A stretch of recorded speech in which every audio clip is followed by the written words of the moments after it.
ہر جاہلیت کے طریقے سے آپ صلی اللہ علیہ وسلم نے منع کیا ہے، کیونکہ اللہ کے نزدیک یہ بہت ہی برے ہیں۔ اس لیے آپ نے ارشاد فرمایا ابغض الناس الی اللہ ثلاثہ، اللہ تعالیٰ کے نزدیک 3 شخص مبغوض ہیں، یعنی اللہ تعالیٰ کو ان سے بغض ہے، دشمنی ہے، وہ قابل نفرت ہیں۔ ملحد فی الحرام، مکہ مکرمہ میں بے دینی اختیار کرنے والا، مبتغی فی الاسلام سنت الجاہلیہ، اور اسلام میں جاہلیت کے طریقے ڈھونڈنے والا،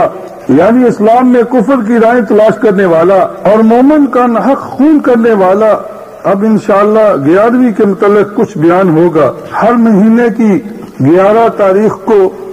شیخ عبد القادر جیلانی کے نام کچھ کھانا پکایا جاتا ہے، کھیر پکائی جاتی ہے، اور ان کی غرض و غایت یہ ہوتی ہے کہ حضرت صاحب ہماری تکلیف کو دور کریں گے، ہماری مصیبتوں کو ٹالیں گے، اور جو ایک دفعہ ان سے عقیدت رکھ لیتا ہے پھر دل میں خیال کرتا ہے کہ اگر میں نے 11ویں نہ دی تو حضرت مجھے مصیبت میں ڈال دیں گے۔ ایک گروہ کا کہنا ہے کہ ایک عورت نے حضرت کے نام کی 11ویں نہ دی تو حضرت غصے میں آ کر، اس کے بچے کی برات آ رہی تھی دریا میں، تو حضرت نے ساری برات کو ڈبو دیا اور 11 سال تک وہ روتی رہی۔ پھر جا کر حضرت نے وہ ڈوبی ہوئی بیڑی کو تارا۔ اور آپ پاکستان میں دیکھیں کیلنڈر بنے ہوئے ہیں کہ حضرت کا ایک بہت بڑا ہاتھ ہے اور کشتی کو وہ اوپر اٹھا رہے ہیں۔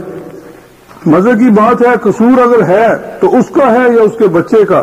برات والے بے گناہوں کا قصور کیا ہے؟ یعنی حضرت اتنے ظالم تھے نعوذ باللہ کہ ان کو انصاف کا بھی پتہ نہیں تھا قصور کس کا ہے اور پکڑنا کس کو ہے۔ یہ محض کھانے کے لیے بات کو گڑا ہے تاکہ لوگ 11ویں میں سستی نہ کریں۔ میری بہنوں اور میرے بھائیوں، ایک واقعہ مجھے یاد آ گیا ہے، وہ سمجھانے کے لیے بتا رہا ہوں، برا نہ محسوس کریں۔ میرے ایک دوست آنکھوں کے ڈاکٹر ہیں اور عالم دین بھی ہیں، کہتے ہیں کہ ہمیں گورنمنٹ نے فری کیمپ لگانے کے لیے جگہ جگہ بھیجا، تو ہم ایک گاؤں کے قریب ٹھہرے ہوئے تھے، لوگ آنکھیں دکھانے کے لیے آ رہے تھے۔ ان میں ایک نبینہ حافظ تھے جو پیدائشی طور پر نبینہ تھے، تو کہنے لگے کہ مجھے پتا ہے میری آنکھیں تو بن نہیں سکتی، پر میں ایسے ہی آ گیا ہوں، کچھ تو دیکھو۔ تو تمام ڈاکٹروں نے اس کو دیکھا اور کہا کہ اس کا تو معمولی سا کیس ہے، اگر ایک آپریشن کیا جائے تو پیچھے نور ہے، ان کو نظر آ سکتا ہے۔ اب سب نے مشورہ کیا کہ ایسے کرتے ہیں کہ ان کو دوائی آج ہی سے شروع کرا دیتے ہیں، 1-2 ماہ کے بعد ان کو ہاسپٹل میں اپوائنٹمنٹ بنا دیتے ہیں اور ان کا آپریشن فری کریں گے، کیونکہ بیچارے غریب ہیں۔ جب حافظ صاحب نے سنا تو خوشی کے مارے کود پڑے اور سب گاؤں والوں کو بتاتے پھرے کہ میرے ساتھ ڈاکٹروں کی یہ بات ہوئی ہے اور انشاءاللہ مجھے نظر آنا شروع ہو جائے گا، چند مہینوں کی بات ہے۔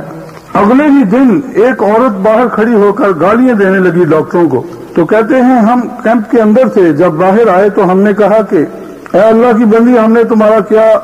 نقصان کیا ہے، ہم کو گالیاں دے رہی ہیں۔ گاؤں کا ایک آدمی پاس ہی کھڑا تھا، وہ ڈاکٹروں کو کہنے لگا یہ تو اسی حافظ کی بیوی ہے جو کل آیا تھا۔ تو کہتے ہیں ہم کو اور زیادہ تعجب ہوا کہ اس کو تو اور زیادہ خوشی ہونی چاہیے تھی، ہمارا شکریہ ادا کرنا چاہیے تھا۔ تو ہم نے اس کو کہا، ہماری بات سن کر ہنسنے لگی۔ ہمارے ذہن میں آیا کہ ہو سکتا ہے کہ یہ پاگل ہو۔ کہنے لگی ڈاکٹر، اصل میں بات یہ ہے کہ میں اپنے نبیل خامد کو کہتی ہوں کہ میں دنیا کی حسین عورت ہوں اور میرے ساتھ بڑی مزے سے زندگی گزار رہا ہے، اس نے کون سا مجھے آنکھوں سے دیکھ لیا ہے۔ اب معاملہ یہ ہے کہ اگر اس کو آنکھیں لگ گئی، یعنی آنکھوں سے دیکھنا شروع کر دیا، تو میری زندگی کا سوال ہے، جیسی میں ہوں آپ کے سامنے ہوں تو مجھے کہے گا کہ تم ساری زندگی جھوٹ بولتی رہی ہو، تم تو ایسی نہیں تھی۔ اس لیے بہتر یہ ہے کہ آپ لوگ اس کو دوائی نہ دیں اور اس کو نبینہ ہی رہنے دیں۔ اب سب کہتے کہ ہم ہنسنے لگے کہ کیسی اس نے بات کہی ہے۔ اس بات پر وہ جو میرے دوست تھے ڈاکٹر، انہوں نے ایک دن تقریر کی اور اس میں بیان کر رہے تھے یہ سارا واقعہ، اور کہہ رہے تھے کہ دیکھیے یہ علماء سو یہ نہیں چاہتے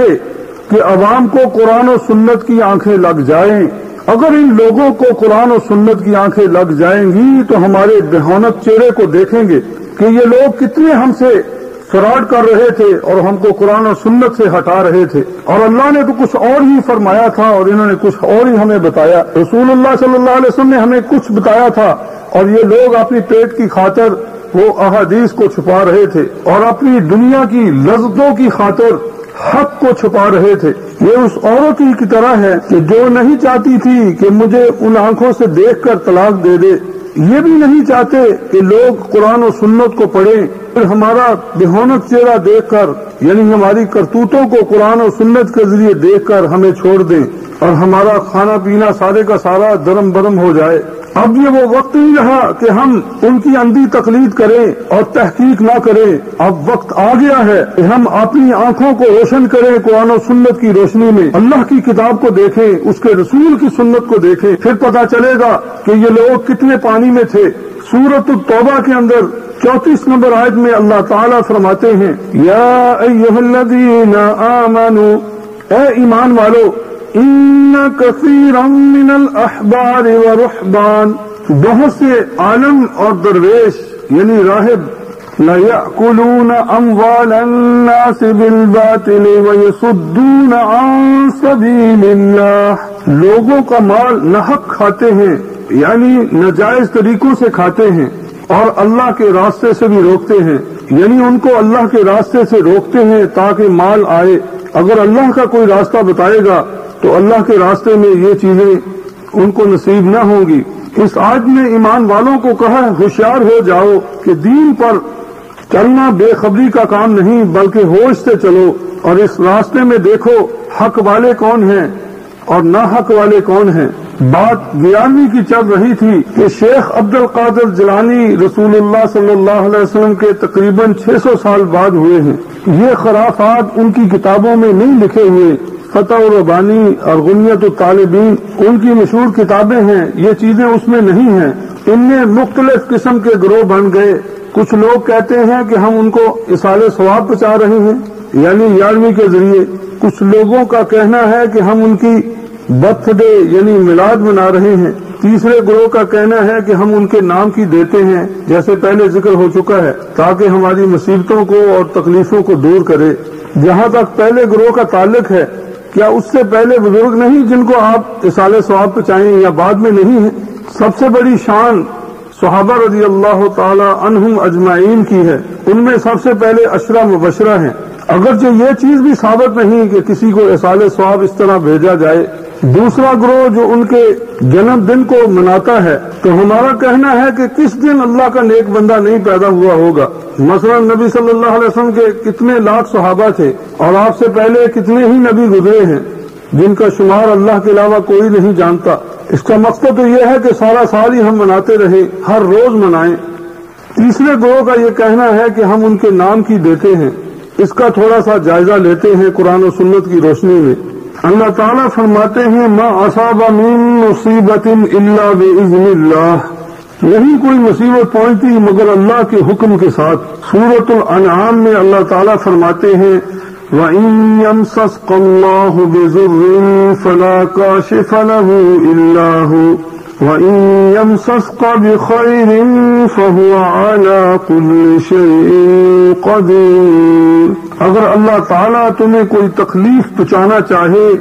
تو اس کو دور کرنے والا کوئی نہیں سوائے اللہ کے،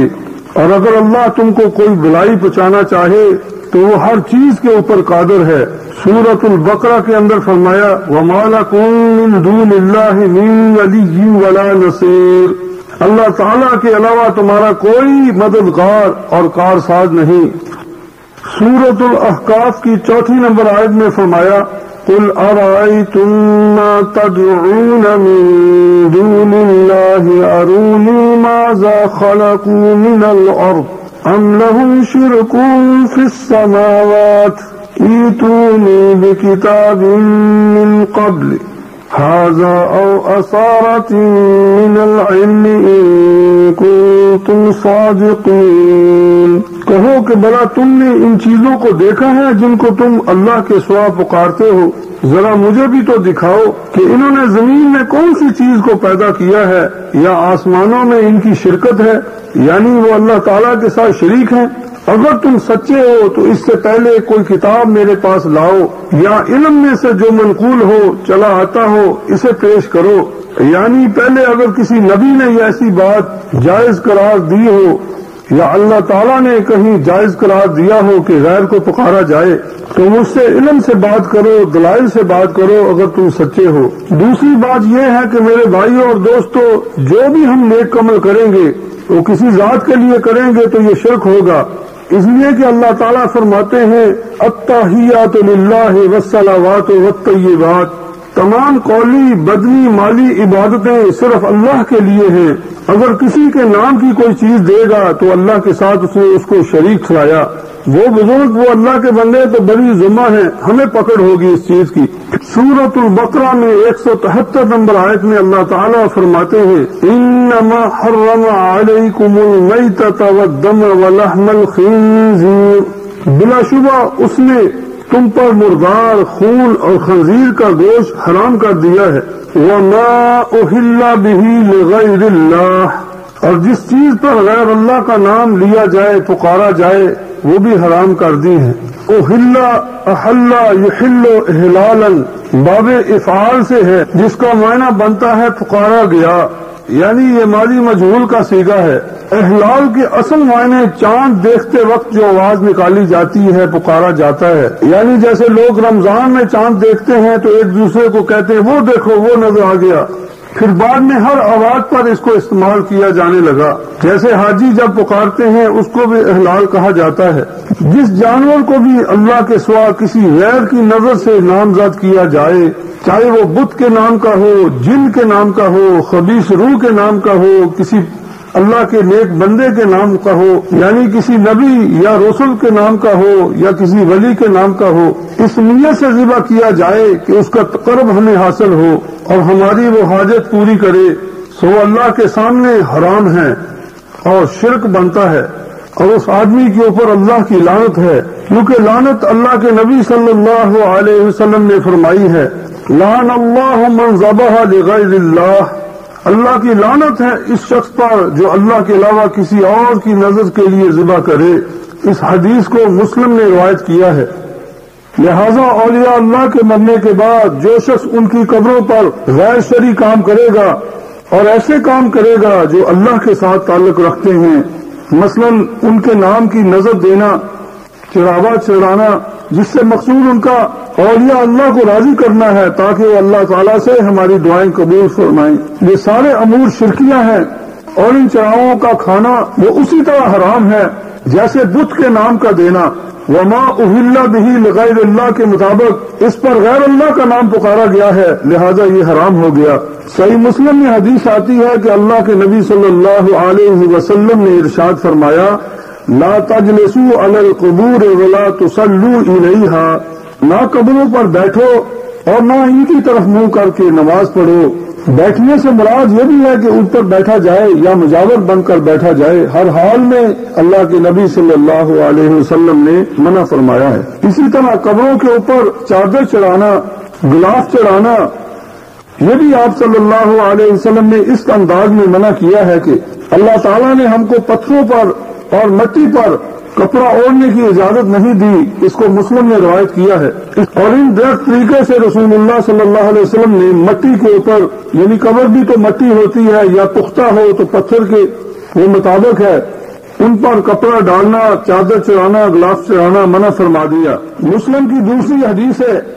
جابر رضی اللہ تعالی عنہ فرماتے ہیں نہا رسول اللہ صلی اللہ علیہ وسلم، منع کیا رسول اللہ صلی اللہ علیہ وسلم نے ان یجسس القبر، یہ کہ قبر کو پختہ بنایا جائے، وان یبنى علیہ وان یقعد علیہ،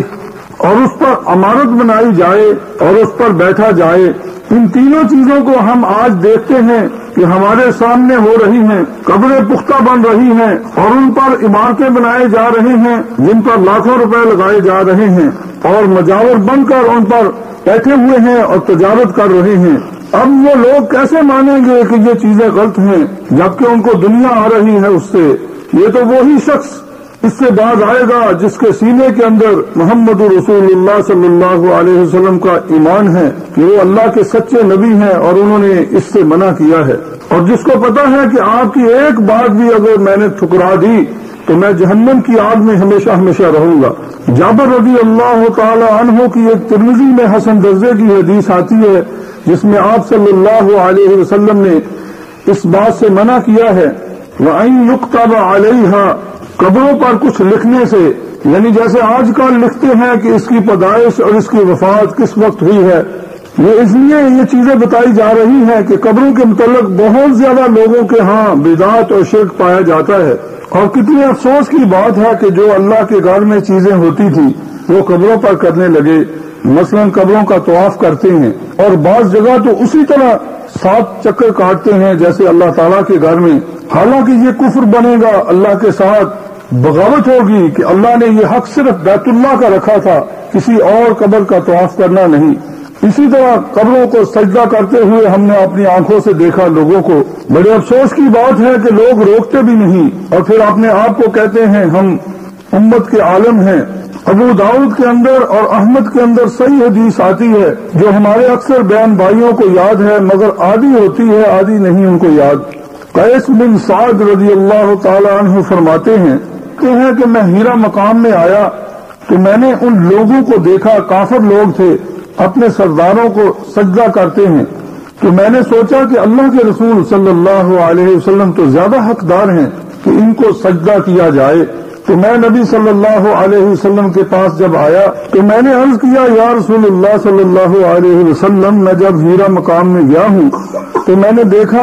ان کے سرداروں کو لوگ سجدہ کرتے ہیں، فأنت یا رسول اللہ احق ان نسجد لک، اے اللہ کے رسول آپ زیادہ حقدار ہیں کہ ہم آپ کو سجدہ کریں۔ تو آپ نے فرمایا ارأیت لو مررت بقبری اکنت تسجد لہ، بتاؤ مجھ کو کہ اگر تم میری قبر سے گزرو گے کیا اس کو سجدہ کرو گے؟ قلت لا، کہنے لگے میں نے کہا نہیں۔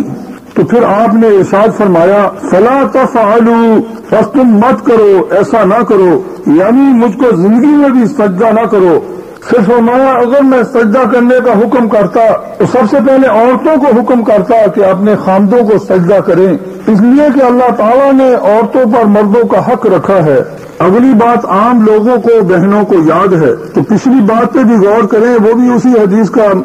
حصہ ہے جس میں زندگی میں بھی نبی صلی اللہ علیہ وسلم نے اپنی ذات مبارک کو سجدہ کرنے سے امت کو منع کر دیا، اور وفات کے بعد بھی آپ نے قبر مبارک کو سجدہ کرنے سے منع کیا ہے۔ وہ لوگ اپنا حال خود ہی سوچ لیں کہ جو اپنے آپ کو بھی اور قبروں کو بھی سجدہ کرنا حلال سمجھتے ہیں کہ اللہ کے ہاں ان کو کس قدر پکڑ ہوگی۔ سورۃ نور کی 63 آیت میں، یہ تقریباً آخر میں ہے، اللہ رب العالمین ارشاد فرماتے ہیں فَلْيَحْذَرِ الَّذِينَ يُخَالِفُونَ عَنْ أَمْرِهِ أَن تُصِيبَهُمْ فِتْنَةٌ أَوْ يُصِيبَهُمْ عَذَابٌ أَلِيمٌ،